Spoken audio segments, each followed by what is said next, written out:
Check 1 2 1 2. Mm-hmm. So for those who happen to follow the Twitter account and saw that we were going live at 7:15 Central, psych I lied. Psych I lied. We're live now. So without further ado, good morning, good afternoon, good evening, no matter where you may find yourself as you listen to this, and welcome to the podcast that wants to salute the Nuggets for going 4 for 4. Yeah, there you go. Oh, I like that. Yeah, I do my thing Mm. here and there. I do my things here and there. You tuned into another episode of It's a Black and White Thing with A1 and A Ward. I'm one half of the dynamic duo A1. You can call me Dan. I'm also a black man who does a podcast with A Ward. You can check us out on every episode of It's a Black and White Thing by going to the podcast app of your choice, wherever you find a good podcast. Getting into the podcast by searching It's a Black and White Thing or at Brains and Bars. You can check us out on YouTube right now as well by searching at Brains and Bars. And that same handle applies to our Facebook, our Twitter, and IG. And as you can see, I don't do this show by myself. I got the good homie A Ward in the building. What's going on with you? What's going on, y'all? It's good to be back. We're just watching a commercial for Patrick Mahomes and Kelsey versus the Splash Brothers golf coming up in Vegas. So I just got back from Vegas, and then I look over and see Vegas. So I think that's a sign that I should probably return and go watch that happen. So maybe that'll happen. That actually would be pretty dope, though. Yeah, actually go see them. I mean, I've never been to a golf event, so yeah. So I think that would be pretty cool to actually. If that would be my first time going to check one out, I think that'd be pretty dope. Yeah. All right, so got an interesting show lined up for you tonight. We got obviously NBA Finals talk, got a little bit of NFL gambling talk, and we want to talk a little bit about Dame Lillard. Dang, I forgot to do one thing. I'm gonna see if I can do this while we have this conversation. Sounds good. All right, so let's get this started. Let's start obviously with the NBA Finals. Denver Nuggets wrap up a phenomenal postseason. They win their first championship in NBA franchise history. What is that? They walked them. They walked them down, like you said, every time. Walk them down. We're Every time you absolutely the Heat were going to take off. They got walked down. Absolutely. Salute Mama Ward in the building. Hope you're having a great day. Yeah, so NBA Finals wrapped up, NBA season wrapped up yesterday, at least for the 2022-23 season. Denver Nuggets win their first championship, 4-1 over the Miami Heat. And I mean, there's really, first of all, I want to salute Miami. This has been a stellar run for them. No one except for them and maybe their fans thought that they were going to be in this position of being NBA Finals. It's been repeated ad nauseum during this entire run. They were down 3 to the Chicago Bulls, 3 minutes left in the play-in game. That was the elimination game to face the Milwaukee Bucks in the first round. And from that point on, it has truly been this is probably the greatest. This is the greatest Cinderella run since the Knicks in '99 when they made it all the way to the NBA Finals, and I believe they got swept by the Spurs. It might have been 4-1, but either way, gentleman sweep or sweep. I'm not sure. Yeah, it's one of the two. Two. So I mean, it was an incredible run for them. You are right. It was a gentleman's sweep, I believe. I'm just looking this up right now. They were able. If I'm not mistaken, I think I remember reading that they were the first 8 seed to win an away game in the NBA Finals or something. So I'm guessing the Knicks won. They won their home game. They won a home game. So yeah, it was they were the first 8 seed to win an away game in the finals or something like that. Yep. So magical run. And I feel like this run, I would have to go back and look at the Knicks' history on their run to see if they had if they took down a 1. It was a 1, a 5, and a 2 on their way to the chip. So I don't know if the Knicks necessarily collected that many impressive teams that they knocked off along the way, but I mean, Miami was the Spurs a 1 on the other side. I'd have to check. I have to check on that. Let me see if I can find that out real quick. Because Denver was the 1, right? So there was technically Denver a 1. was the 1.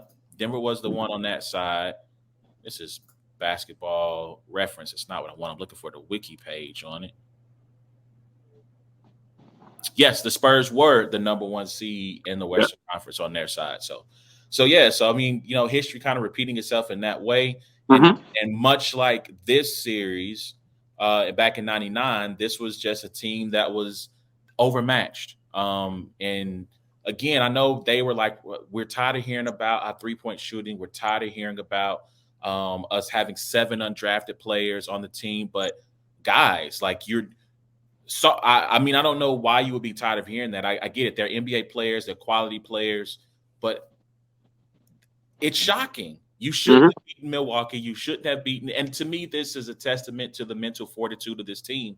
And yes, to the incredible shooting. So I want to bring the stats up. So because last week we talked about this, that at this time last week, that the Miami Heat wave, that's what I'm going to call the trio of Martin, Robinson, and Vincent, were shooting 43% from 3 in the playoffs. Had they been able to win the championship, they would have surpassed the Splash Brothers with KD and 17, who shot 41% when they won the championship, right? So they shot 43% to that point. Regression, we talked about that last week as well. It finally happened. They came crashing back to earth. Now, overall in the playoffs and in the finals, that triumvirate shot 41% from the field.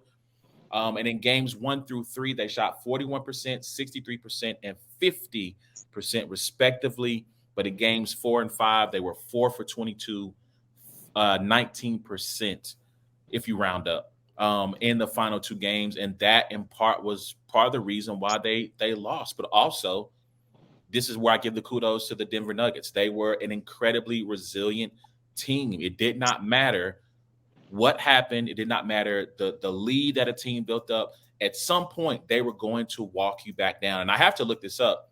I don't know if Denver had a double-digit loss the entire playoff run. I'm not sure. I'm actually going to look this up live. I'm not sure. But, I mean, what do you want to say about the Denver Nuggets while I look that up?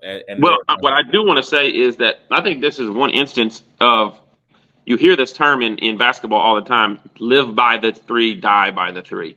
And if there is an instance, this one is it. NBA Finals.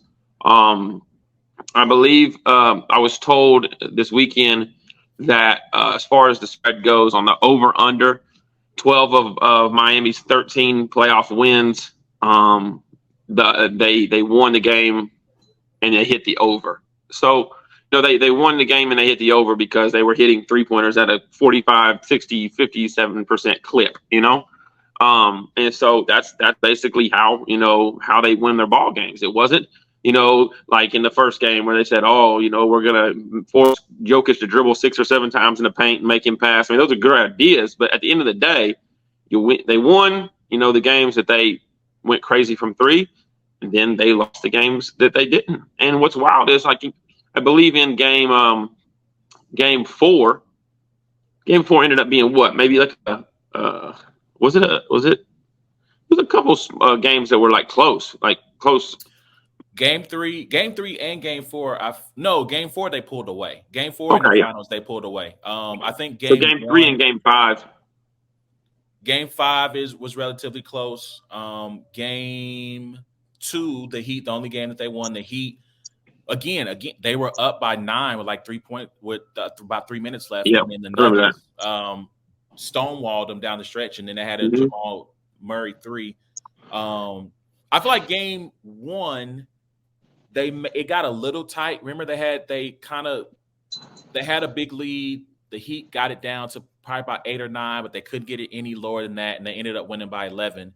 And I am looking this up. They did not have a double-digit loss this entire run. And I mean, all of the final games were within a couple possessions. The Heat didn't. I mean, they lost 4-1, but they were all within a final possessions. And it's that 3-pointer going in on that possession that you needed to. You remember seeing Duncan Robinson have 2 wide open looks, missing them both. You've seen Jimmy Butler have 2 looks after the phantom, 3-point foul call that we watched last night. That doesn't fall. And the other thing about the double digit losses, people will say, well, they're a 1 seed. They're not supposed to lose by double digits. This NBA, guys, losing by 10 is like losing by 4 in college. You know, like that's how fast points are scored. You know, and that's just how quickly foul calls happen and different things. A 10-point loss is not, you know, it's not something that's super rare that a 1 seed wouldn't see. So you're muted. You're muted. You're muted. So now you are. All right, my bad. I disagree with the homie Los, man. He said that. I do Now too. I agree with the first one. He said the I do Heat were too. outmatched. I do too. The final score of the final game being misleading was not like that game. Miami. I mean, shout out to Jimmy Butler. I think the ankle was a little bit more of a deterrent than we know. Maybe we'll hear him having some type of. I guess it's just rest. I don't think he need to have any type of surgery on it, but I don't think the explosiveness was there. I don't think the lift was there. I think he had a lot of opportunities where he got into the paint, had a chance to maybe try to get off a jumper, and he couldn't do it. He would kick it back out. But I mean, Jimmy got that game. That was a 3-point game. Yeah. Right. It's 3-point game with under 30 seconds left. Mm-hmm. And so, but I mean, we agree with you on this, Love. So he says in 99 games, the Heat win 20. Absolutely. We absolutely agree with you. In 99 games, the Heat are going to win them. They're going to get, because of who they are. Yeah, man, will they get 20? I think so. If they played 100 But times. I mean, that's 1 out of every 5. That's the same thing they basically just did. You know, for some reason, he didn't want to make the math easy on us. But I do think in 99 games that he get 20. But I think in 80 of those games, it comes down to a 1 or 2 possession game. So like Absolutely. outmatched is one thing. If we're talking coaching, I'm taking Spoelstra. Big picture, yes. I think Spoelstra's track record and his resume is too extensive for me to take Michael Malone over him. But I do have to give Michael Malone credit. He knew the right buttons to push for this team. Including that would include benching Michael Porter at key points when Michael Porter was not having a good game and rolling with the Bruce Brown. And the Christian Brown and I mean, Christian Brown was getting a rookie, right? Getting major minutes down the stretch. And so, I have to give the kudos to them because, like we said, we watched the game together last night at the sports bar, and like you said, every time the Heat they were up 10, I think at some point, almost either 8 or 10. They went on a 31-13 run or something like that there in the second quarter. Looked like they were going to take off with it. Yes, and again, this speaks to that resiliency. I think the largest margin of defeat for the Nuggets during this run was a 7-point loss. I think it was either to the Timberwolves in overtime, or it might have been the Suns. But that was the largest margin of defeat because it did not matter what you did. They always seemed to be able to flip a switch, so to speak, and be able to cut that lead down and put game pressure on their opponents. Tyler Hero did not play. I thought he did. I thought he came in for a second, but he did not play last night. I think the broken hand, he just was not ready. Shout out to the homie Los who asked that question. He did not play last night. And one thing I will give kudos to as well, I feel like the NBA, I know there was a lot of talk about nobody's going to watch a Heat Nuggets finals. Nobody's going to care. I don't know why we do this with the NBA. We don't do it with any other sport. For some reason, we get to pocket watching the ratings. I know NBA PR said it was one of the most. We do it with basketball. We do it with college basketball, I think. Really? I mean. Yeah, we talked about it in UConn and San Diego State. I mean, but I feel like in the NCAA, that matters a lot more. Yeah. Because like you want your Carolinas, Kansas, Dukes, UCLA's, like you're wanting those teams to be there because it will affect the ratings. And I think you saw that with the Final Four. You don't think Lakers and Celtics ratings would have been? So here's the thing, right? The ratings for this particular series. Yeah, of course they would have. Yes. Yeah. I mean, Bam, Butler, and Hero were all averaging over 20 points a game, I believe. Like to have another guaranteed 20 points a game from a guy like Hero, who's not just a Duncan Robinson running off screens and shooting threes or whatever. Like the guy he's not on Jamal Murray's level, but he can get to those spots and hit those fadeaways, knock down, free throws, get to the bucket. So for those who were listening on podcast, the homie Los chimed in and said he was saying that if Tyler Hero played, then they probably would have fared better, which is a fair point, right? Because like you said, those bench guys who are playing extra minutes also get a chance to rest. And I think that's a factor too. Denver's bench, Denver, if they wanted to, they both were running short rotations. But if Denver needed to, they had a deeper bench to tap into that could play more minutes than he could, right? I mean, if they had Hero, they'd have lost in 6. I mean, maybe. Because I mean, it all depends. It depends on how hot he is from 3 and how well he is defensively.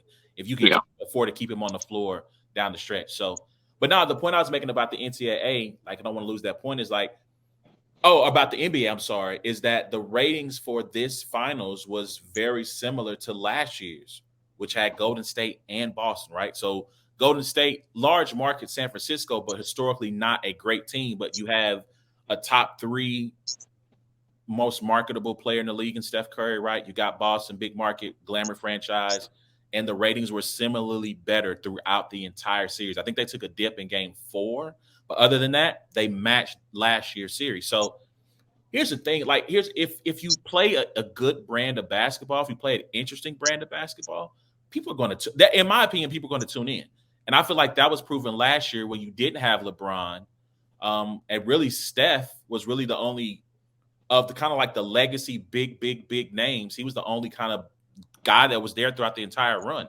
And you had people who tuned in and watched the Timberwolves and the Grizzlies and some of these other upstart teams. And you had people's attention. So if it's good basketball, and I want to say this too, I wish people would stop saying that the Nuggets are boring. Yeah, they're not.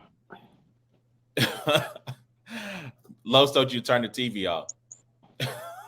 I got money invested into this hockey final right here. Vegas just got scored on. Are they losing? Nah, it's 2-1. It's 2-1. We're up 2-1. We're up 2-1. Yeah, we. No, you're the tenor. I just came from Vegas. I'm a Golden Knight, bro. VGK on mine. Okay, sure. Enjoy. But now, like, I wish people would stop saying that they're boring. They're not a highlight team. Like, you have probably, if he's not the best player in the game, he's top 2 or 3 in Jokic. I saw a stat that basically Jamal treats the regular season as, like, I'm going to make this Dragon Ball Z reference again. He treats the regular season as his hyperbaric time chamber to prepare for the postseason because his numbers jump immensely from regular to postseason. He's like a 16, 17 per game point per game score in the regular season, and in the playoffs it jumps to 25. Assists jump up about 2 per game. 3-point percentage jumps up about 4 or 5 percentage points per game. Like he turns into Jimmy Butler. I mean, okay. Yeah.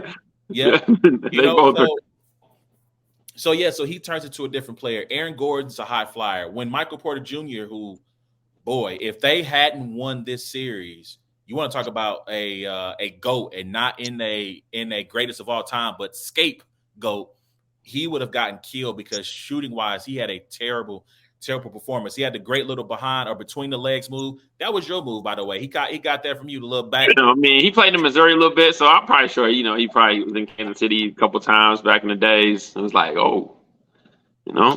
Yeah. So, he got the little between the legs move on the way for the layup, but he had a terrible series shooting wise.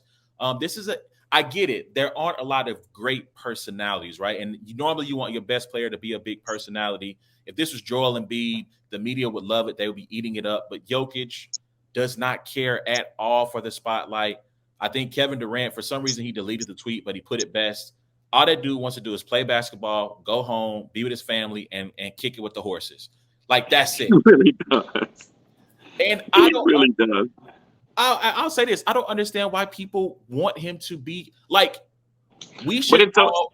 But it's so funny because you remember when Anthony Edwards was being drafted number 1, like the big thing was like, does he care about basketball enough?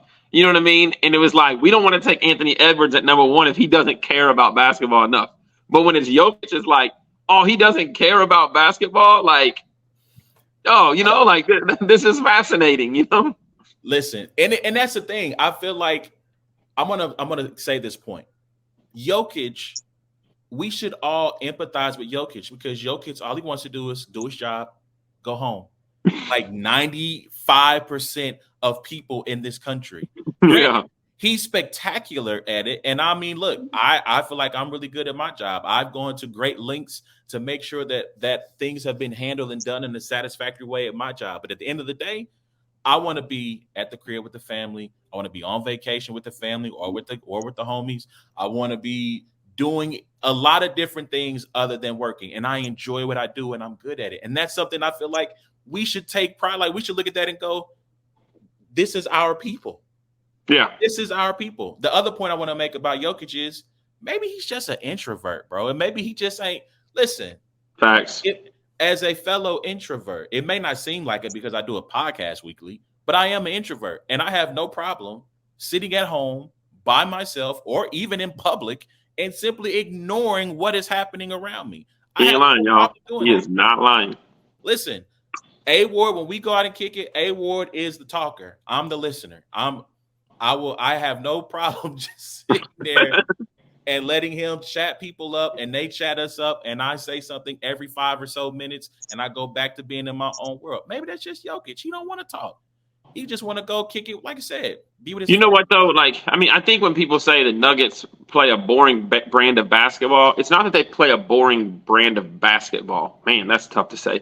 But they should come out with they should actually trade that and do like BBB, and I think they could have shoes and everything. Boring brand of basketball. That would be kind of fire. But it's not that. It's that I think that they score boring, right? So it's not like the basketball's fun, right? And then it's a 2-point shot, bank shot or something like that, or it's when you had the Warriors, you obviously have Steph Curry 30-foot threes, but then you even have slash into the basket, backdoor cuts, these crazy finishes, different thing, up and down basketball or whatever. That's very true. I do get the fact that I don't shut up talking from my mama. I love her to death. And so I just think that what it comes to is I actually enjoy watching the Nuggets play basketball, especially how they had to kind of cut into that zone that Miami put on during the finals, and in high basketball IQ, passing and cutting and stuff. But I just think that they score boring 2-point shots. And I think they don't got guys that are dunking on you. None of them guys. I think I saw Bruce Brown on a fast break after a steal, and even that dunk looked, boring.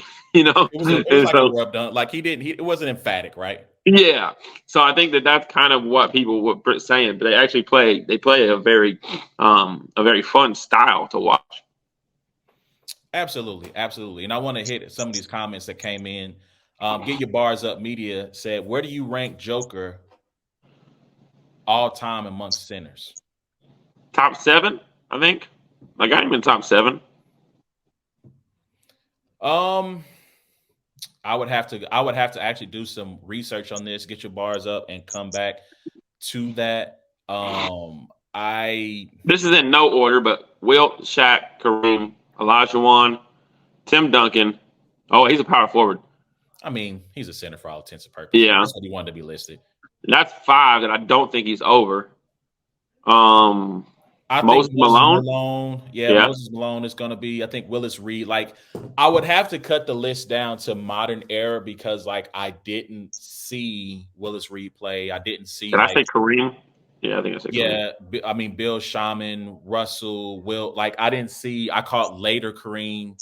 I would say probably somewhere between 7 to 10, just off the top of my head, because again, it's kind of hard to talk about a lot of those guys that are from the 50s and 60s when we were obviously not alive. So, man, it's a different position. Yeah, let's go 3-1. All right, missed the goal. Gosh, see, you guys you're literally distracting me from watching my team. Man, come on now, what the heck?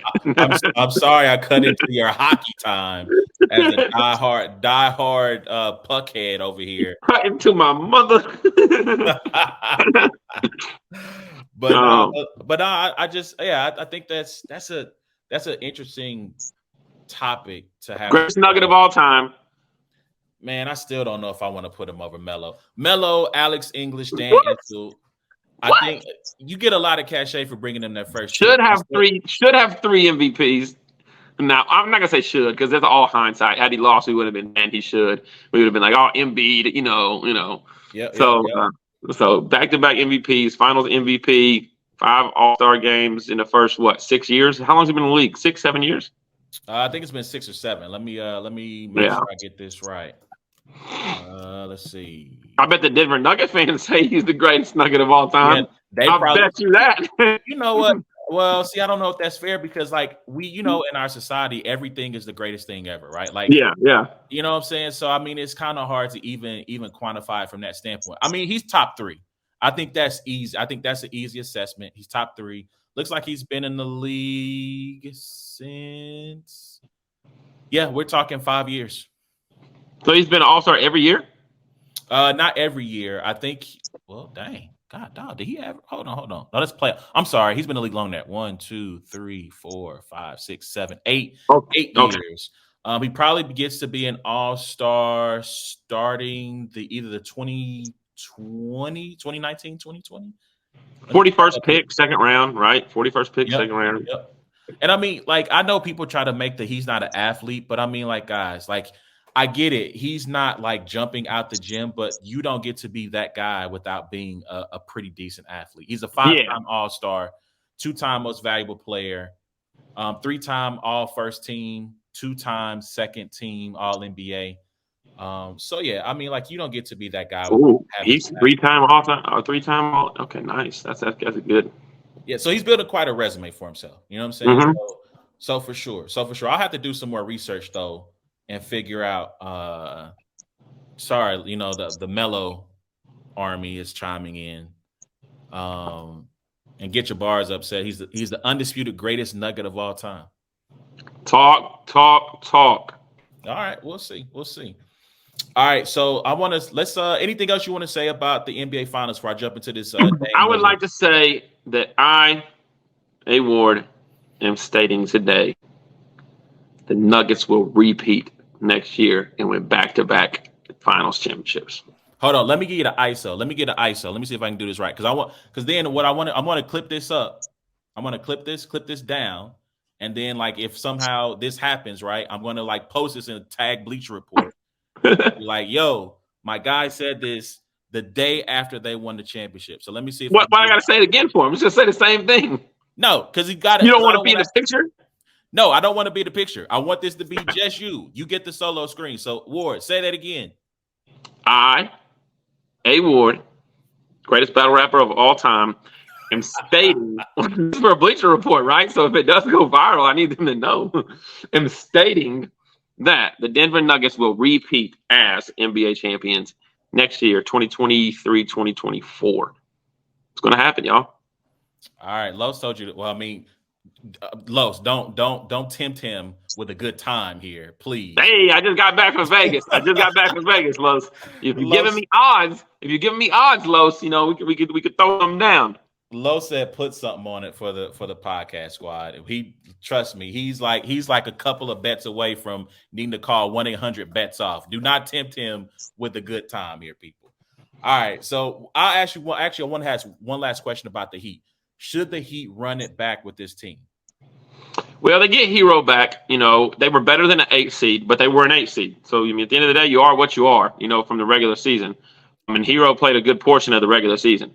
So they get Hero back, but I think that they're going to need to add somebody. They're going to need to re-sign Gabe Vincent, I believe. Max Strus can probably go. He was key to it, but I'm thinking if you're going to lose Vincent or Max Strus, you probably lose Max Strus. And then I think they're just going to need one more guy. I know we talked last night about, I don't know if Kyle Lowry is still going to be there, but, replacing Kyle Lowry. Huh? One more year. He has one more year on his deal. Okay, yeah.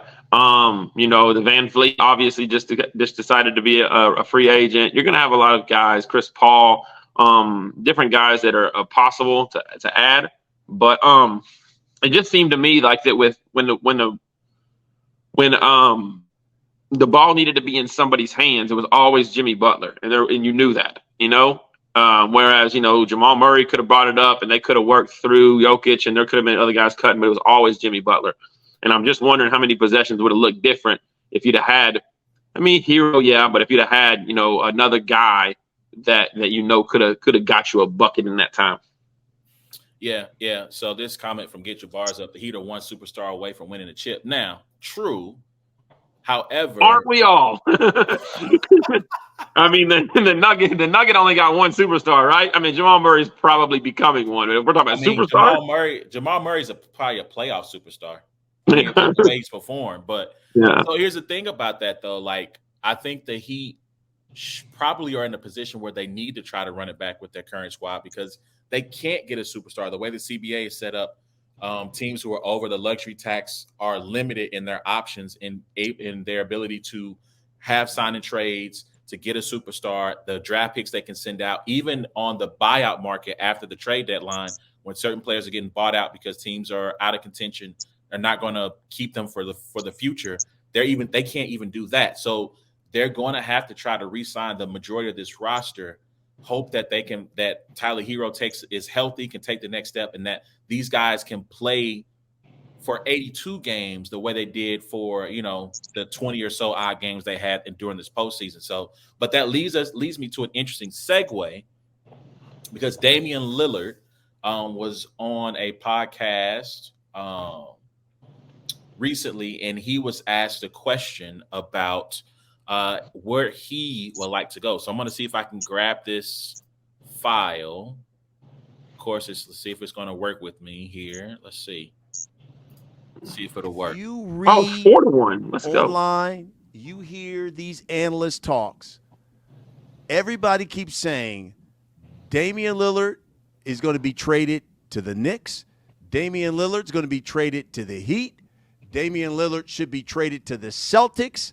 Damian Lillard's going to be traded to the Nets.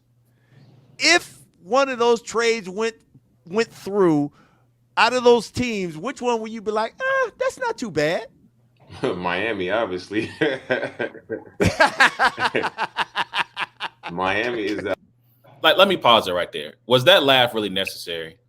Yeah, no, it wasn't.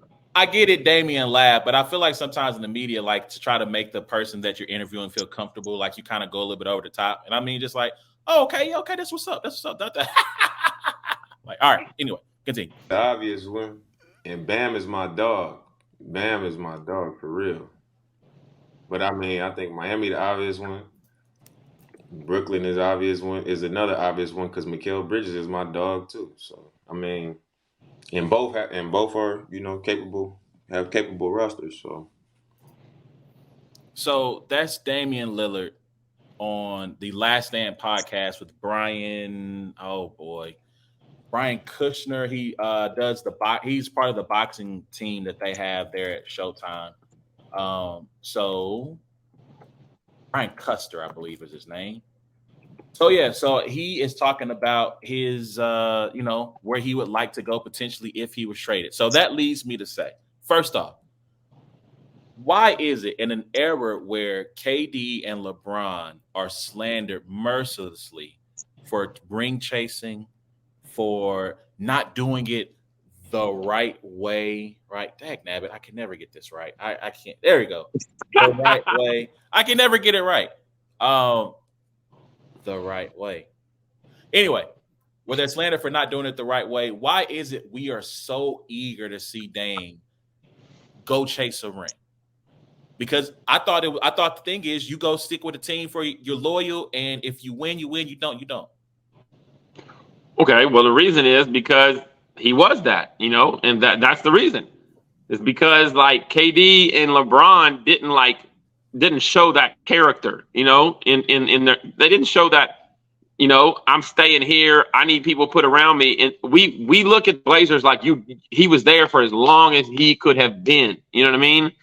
And like now it's like we don't blame him for finding another place, And I don't think he's out here saying like, I want to be traded. I need to ring chase. I think people are speculating, he's just answering the questions honestly, like, hey, Miami, Brooklyn. But he even said if Miami won a championship that he wouldn't want to go there. I think he even said that. And, so he's speaking of teams that did not end up winning a championship, teams that, he's got friends on or whatever. Josh Hart responded, I thought I was a dog. Like, Come on, Josh. Come on, Josh. Really, bro? Like you're not Mikael Bridges, and you're not, Bam I mean, Adebayo. but he was a teammate. He was in Portland before he got traded to New York this season. So I mean, yeah, I thought used to be my homie, used to be my ace. You know what I'm saying? So yeah, I thought we was cool. I thought we was boys. Now, as far as KD and LeBron, they weren't loyal to the soil. KD was in OKC for 9 years / Seattle for 9 years. LeBron was in Cleveland for 7. Like, I don't like, man, listen, let Damian Lillard stay in Portland. Everybody's not going to win a championship. You know what I'm saying? Like, there's going to be great players, James Harden, Russell Westbrook, who likely will never win. Chris Paul, likely never going to win a title. Melo, never won a title. Like, But you also remember LeBron did the decision, and KD joined the greatest basketball team of all time. Like, we're not talking like Dame Lillard is talking about possible destinations. Like, those two guys got a lot more hate after the decision and how he went about it, leaving to go to South Beach, and then KD literally watching the greatest basketball team play ever and say, "I'm joining y'all after you win a championship." A lot of the hate came from those. Okay, fair enough. But like, I mean, there's no super team anymore, and I feel like, as a quick aside, like, I feel like that's the great lesson that I feel like NBA teams need to really learn. I've said it several times on the show. You don't need to have a trio of incredible players on one team anymore. You watch what Boston has done with their two guys. You look at what Phoenix did with Paul and Booker, right? And then Ayton kind of as a half on that. Giannis and Middleton. And again, you want to throw in Drew Holiday as another half asset. Like, you're watching these teams do it with 2.5 men, if you will, pardon the pun, right? But you're watching them do it with like 2.5, like, great / superstar players, and they're 5-1. The over has been hit. It was 5.5. 5-1. Let's go Vegas. Keep going. So, like, I think that you don't need to have a superstar player. Now, unfortunately for Portland, they've tried. Hasn't been for lack of trying. It's just that none of the assets that the players that they brought in have worked out. They tried bringing in like a Jeremy Grant, right? They tried to be in on the trades for James Harden and Kawhi and other players, and it just hasn't worked out for them. They have the number 3 overall pick. If for whatever reason Charlotte foolishly drafts Scoot Henderson instead of Brandon Miller, you got Brandon Miller, who, again, people have equated to being Paul George. Now, do you get that? I like this foolish talk that you're talking about. You think it would be foolish to take Scoot Henderson over Brandon Miller? You got Melo. What do you need Scoot Henderson for? You have a lead guard who has a high usage rate, who needs the ball in his hands to be successful. So why would you go get Scoot? Now, I guess there's an element of, well, your turn, my turn, that could happen there.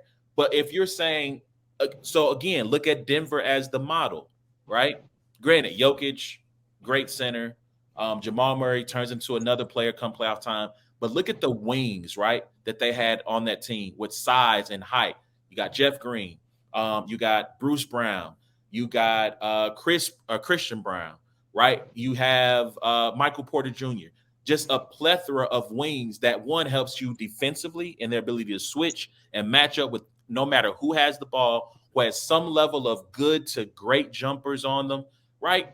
Go and get Brandon. If the Hornets do what I consider to be a bad decision to take Scoot, not that I don't think Scoot's going to be good, but you have a wing player who has, at worst, his first years can be an excellent 3 and D guy for you. Defense, 3-pointers, if he does nothing else for you, until you grow offensively into his game. You have something to build with Dame, and you potentially have the torch that could be passed from Dame to the next generation. So that's why I say, like, so if they end up getting that, or maybe if they can package that number 3 pick to go get, I mean, I don't know. I mean, James Harden, I personally wouldn't want James Harden at this stage of his career, but I don't know who you could package that number 3 pick with. Portland, don't ask me how I know this, top 3 cities per capita strip clubs. We're going to talk offline about how you came about this information. Like because that's just a really random, and I feel like someone definitely gave you that information. I don't feel like I went to a bachelor party in Portland. I didn't say I went to a strip club. I went to a bachelor party in Portland.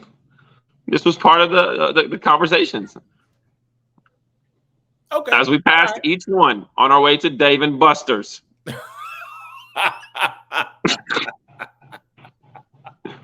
I have a joke there. I'm going to leave that between me and the Lord. All right. So, like I said, I just don't get why people want this guy to be traded so bad. Like, let Dame stay where he is. And here's the other part. If you trade Dame, like, where are you going to take him that's going to not be another Portland? I guess that's the other part of it. People want him gone so bad, but where can he go? I mean, the Lakers? But the Lakers, have mortgaged all their first-round draft picks to high heaven to get Anthony Davis and to get some of these other players, to get Russell Westbrook and the like. What are they giving up? Then they're going to have to sacrifice depth. And to me, you're back in the same situation with an aging LeBron James, maybe Anthony Davis, because I would be asking for – I wouldn't – all due respect to Austin Reeves. I'm not getting Austin Reeves and Rui Hachimura back for Dame Lillard. Like, Anthony Davis has to be a part of this package somehow, some way. So, I mean, what's going to be there when he walks through the door? I said something pause-worthy. I don't know. I don't. Mama just out here pausing people. Look, hey. Yeah, I'm not pausing nothing. You know what I'm saying? Like, I'm letting it fly. I'm letting it fly. Anyway, I'm about to be shot to Pat Stay, man. Long live Pat Stay. I'm about to be on my Pat Stay. I'm just letting it all hang out. I'm saying not on purpose as much as Pat was. Can we please make sure that the title of this is not the pause show? Let's keep our integrity and let's move forward. All right. So I'll ask you, what team do you think that Dame should go to? And we'll move on to the NFL real quick. I like the Brooklyn Nets. I like that. I like the Brooklyn Nets. I just don't think that makes them what's the difference between? I just selfishly want to be in New York City so that he can rap more. I mean, if he's going to be anywhere, see, this is where them getting Jalen Brunson, shout out to Jalen Brunson, great year, hurts the Knicks. Like, I would love to hurt the Knicks and I would in the big state, because the problem with Brooklyn is no one's going to care. They had Kevin Durant, Kyrie, and James Harden, and we all focused on the drama. That's all we cared about. We didn't care about the basketball until, his size 18 shoe was on the line and kept them from going to the NBA Finals. Like, so if he's going to go someplace, I want him to go to. So you think it's weird I know about Portland and not the fact that you know what size shoe Kevin Durant wears? So that's because they mentioned it. And I feel like so here's the thing, right? Because I believe he's a size 17 in shoe, but for some reason he wears an 18. And I think because they wear basketball players at their level wear multiple pairs of socks. Yeah. So he wears an 18. And so had he been wearing a 17, he might be an NBA champion with the Brooklyn Nets. And that whole little experiment doesn't get blown up. So I feel fairly confident that, and then all this, sports stuff that I listen to and hear, that is why I know he wears a size 18. Okay. All right. Fair enough. By the way, we should have a vote on this. More random, knowing that Portland has more strip clubs per capita than any other city in the nation, or knowing that Kevin Durant wears a size 18. I feel like that's a poll question, because I feel like I'm going to win that. I know which one's not getting paused. So I know that much. All right.